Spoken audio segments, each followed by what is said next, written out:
Ram Krishna Hari Jai Ram Krishna Hari Ram Krishna Hari Jai Ram Krishna Hari Jai Bolo Anjaneya Swami Ki Jai Brahmanya Devaya Gobrahmana Hitaya Cha Jagadhitaya Krishnaya Govindaya Namo Namaha.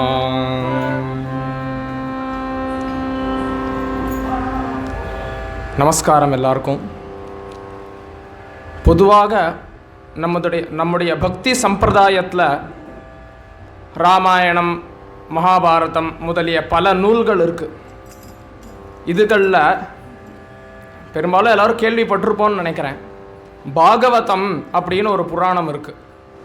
Bhagavatam அப்படிங்கிற புராணம் ரொம்ப பிரசித்தமானது, ரொம்ப முக்கியமான புராணம்.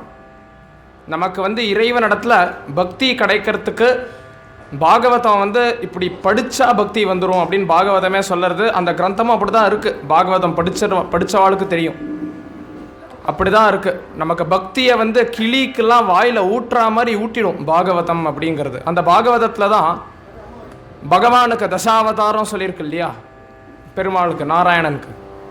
அந்த தசாவதாரமும் வர்ணிக்கப்பட்டிருக்கு இந்த பாகவதத்தில், விஸ்தாரமாக இருக்குது. அதில் கண்ணபிரானுடைய அவதாரம் ரொம்ப விஸ்தாரமாக, அதி விஸ்தாரமாக வர்ணிக்கப்பட்டிருக்கு அப்படிங்கிறது நம்ம எல்லாருக்கும் தெரிஞ்ச விஷயம். அதில் கிருஷ்ணாவதாரத்தில் கண்ணபிரான் கம்சவதம்லாம் முடித்து துவாரகையில் சாம்ராஜ்யத்தை ஏற்படுத்திட்டு துவாரகையில் இருக்கிற காலத்தில் நடந்த ஒரு சம்பவம். குச்சேலர் அப்படின்னு பகவானோட கூட பாடசாலை படித்தவர். அவர் பகவானை பல வருஷங்கள் கழித்து பார்க்கறதுக்காக போகிறார். போர்ச்சே நடக்கிற அவருக்கு அவருடைய பக்தி பகவான் மேலே, பகவான் அவர்கிட்ட செய்யக்கூடிய அருள், ரொம்ப அழகான கதை, ரொம்ப சின்ன கதை, ஆனால் ரொம்ப அழகான கதை, ரொம்ப உருக்கமான கதை. அதை இன்றைக்கி அனுபவிக்கலாம் அப்படின்னு நம்ம எடுத்துன்னு இருக்கோம். எல்லாருக்கும் தெரிஞ்சிருக்கும், ஸ்ரீ ஸ்ரீ கிருஷ்ண பிரேமி சுவாமிகள் அப்படிங்கிற பெரியவர் சமீப காலத்தில் வாழ்ந்த மகான். அவர் பல கிரந்தங்கள், பல நூல்கள் அருளி செய்திருக்கார். பலவிதமாக பாட்டுகள், ஆயிரக்கணக்கான பாட்டுகள் சம்ஸ்கிருதத்தில், நூற்றுக்கணக்கான பாட்டுகள் தமிழில். அதை தவிர பல பாராயணம் பண்ணுற மாதிரி கிரந்தங்கள், பிரகரண கிரந்தங்கள், அப்புறம் காவியம்னுலாம் சொல்கிறோம் இல்லையா, இந்த மாதிரி பல கிரந்தங்கள், சாஸ்திர கிரந்தங்கள் பல அருளி செய்திருக்கார். அதில் ஹரிகதாமிருத லஹரி அப்படின்னு ஒரு கிரந்தம். ஹரிகதை அப்படின்னா பொதுவாக சொற்பொழிவெல்லாம் நம்ம கொடுப்போம் இல்லையா, சொற்பொழிவெல்லாம் பார்த்துருப்போம். ஒருத்தர் உட்காந்து பேசுவா, அவள் 1.5 மணி நேரம் 2 மணி நேரம் ஆன்மீக சொற்பொழிவெல்லாம் பண்ணுவாள். அதுக்கு உபன்யாசம்னு பேர். ஹரிகதை அப்படிங்கிறது என்னென்னா, இந்த மாதிரி ஸ்ருதி வாத்தியங்கள், அதே மாதிரியே தாள வாத்தியங்கள், மிருதங்கம் மாதிரி வாத்தியங்களெல்லாம் வச்சுண்டு சங்கீதம் பண்ணி சங்கீத உபன்யாசம்னு சொல்லுவாள் அதை, ஹரிகதையை. அந்த மாதிரி சங்கீத உபன்யாசம், அதுக்கு தான் ஹரிகதான்னு பேர். அந்த சங்கீத உபன்யாசமாக பகவானுடைய கதைகளை சொல்லறதுக்குன்னே ஒரு கிரந்தம் இது. இந்த கிரந்தத்தில் வேறு கிரந்தங்கள்லேருந்து நம்ம பாட்டெல்லாம் எடுத்து சொல்லணுங்கிற அவசியம் இல்லை. இந்த கிரந்தத்துலேயே பாட்டு, ஸ்லோகம் எல்லாமே இந்த கிரந்தத்துலேயே இருக்கும். அந்த மாதிரி ரொம்ப அழகாக அமைஞ்ச ஒரு கிரந்தம். ரொம்ப சின்ன கிரந்தம், ஆனால் ரத்ன சுருக்கமான ரொம்ப அழகான கிரந்தம். அந்த கிரந்தத்தை ஆதாரமாக வச்சுண்டு ஸ்ரீ ஸ்ரீ கிருஷ்ண பிரேமி சுவாமிகள், ஸ்ரீ அண்ணான்னு சொல்லுவோம் அவரை, அந்த ஸ்ரீ அண்ணா அருளி செய்த அந்த ஹரிகதாமிருத லஹரியை வச்சு இதை நம்ம அனுபவிக்கலாம் அப்படின்னு தான் இன்றைக்கி இதான் தலைப்பு. அதை தான் நம்ம அனுபவிக்க போகிறோம். அதில் இந்த குச்சேலோபாக்கியானத்தை ஆரம்பிக்கிறச்சேவே ஒரு கத்தியம்னா என்னென்னா ப்ரோஸ், ஸ்லோகம்னா 4 வரி 4 வரியாக இருக்கும். பாட்டுனா எல்லாருக்கும் தெரியும், பல்லவி அனுபல்லவி சரணம்னு இருக்கும். கத்தியம்ங்கிறது ப்ரோஸ். அது இந்த மீட்டரில் இருக்கணும் அப்படின்லாம் இருக்காது, பேராகிராஃபாக சம்ஸ்கிருதத்துலேயே இருக்கும். அது ஒரு விதம் சம்ஸ்கிருத காவியங்களில். அந்த கத்தியத்துலேருந்து ஆரம்பிக்கிறது. ஸ்ருணுத்வம் சாதவ சர்வே பகவான் பக்த குதூஹலஹ நியம சாமான்ய நிரபேக்ஷேன விசுத்த பிரேம பரிஷ்கிருதேன ಕಲಿಮಲಹರಣೇನ ನಿಖಿಲ ಫಲ ವಿತರಣೇನ ಕೇವಲಂ ಸ್ವನಾಮ ಕೀರ್ತನೇನ ಸುಪ್ರೀತಃ ಭಕ್ತಾನಾಂ ವಶಗೋ ಭವತಿ ಖಲು.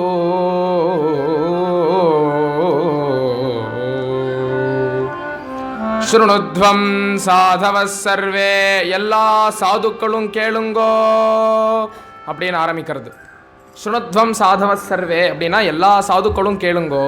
ஏன்னா ஹரி கதை இல்லையா, இந்த கிரந்தமே கதை சொல்கிற மாதிரி தான் அமைஞ்சிருக்குன்னு இருக்கு இல்லையா. அதனால எழுத்தாப்பில் உட்காந்துருக்கவாலாம் பார்த்து எல்லாரும் கேளுங்கோ அப்படின்னு ஆரம்பிக்கிறது. பொதுவாக நம்ம எல்லாருமே ஆஸ்திக ஜனங்கள், நம்ம எல்லாருமே தெய்வத்தை வழிபடுறோம், நம்ம எல்லாருக்குமே பகவான்கிட்ட பக்தி இருக்குது.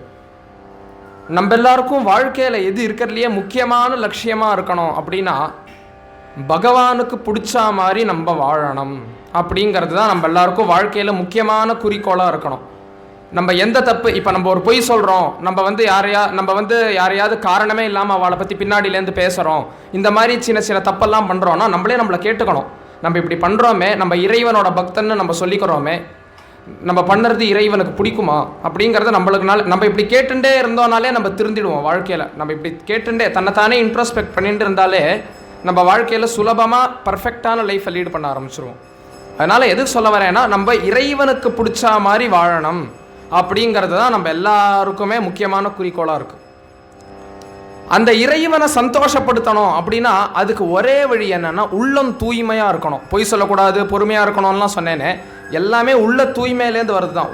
உள்ள அழுக்கு இல்லை அப்படின்னா யாரும் பொய் சொல்ல மாட்டோம், யாரும் பொறுமையை இழக்க மாட்டோம், யாரும் திருட மாட்டோம், யாரும் பொய் சாட்சி சொல்ல மாட்டோம், இந்த மாதிரி எந்த தப்புமே யாரும் பண்ண மாட்டோம். எல்லாத்துக்கும் ஒரே அடிப்படையான காரணம் என்னென்னா உள்ளே இருக்கிற அழுக்கை நீக்கிட்டோன்னா எல்லாமே சரியாக பண்ணுவோம்.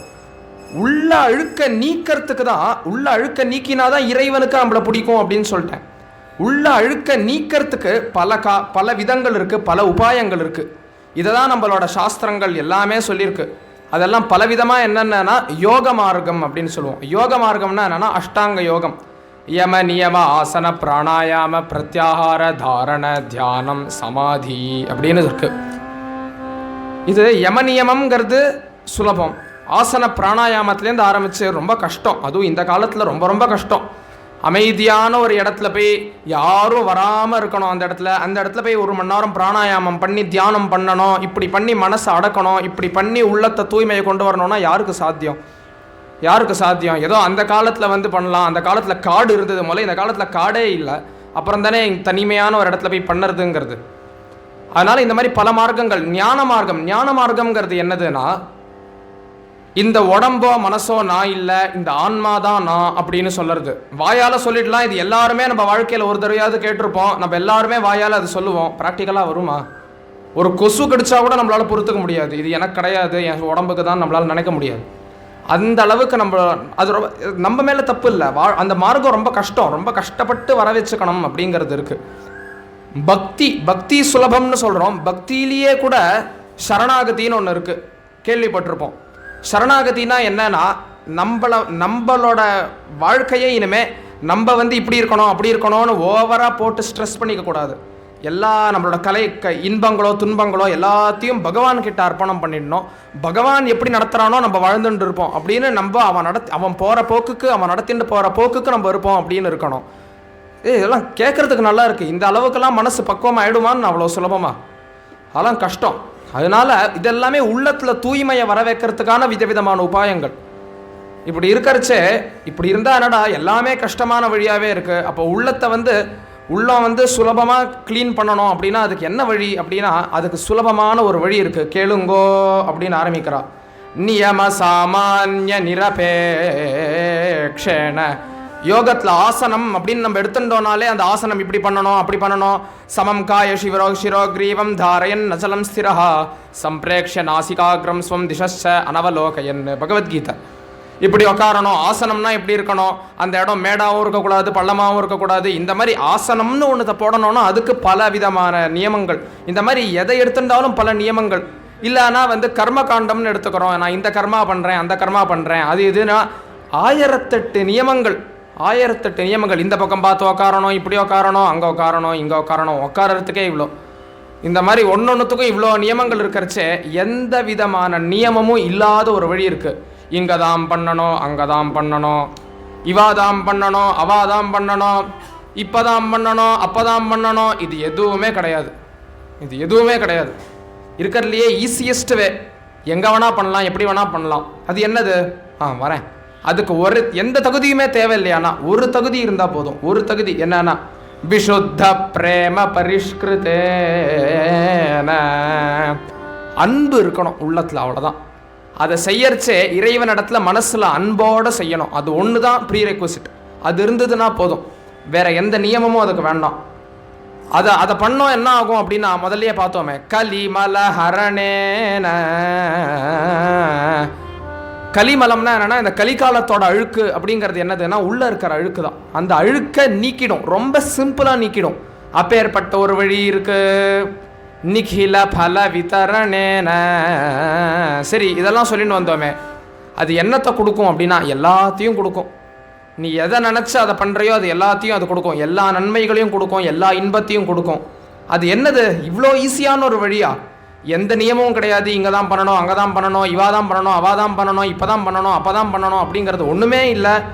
அது ஆனால் ஈஸியாக உள்ளே இருக்கிற அழுக்கு எல்லாத்தையும் நீக்கிடுமே. அது என்னது அப்படின்னா கேவலம் ஸ்வநாம கீர்த்தனேன,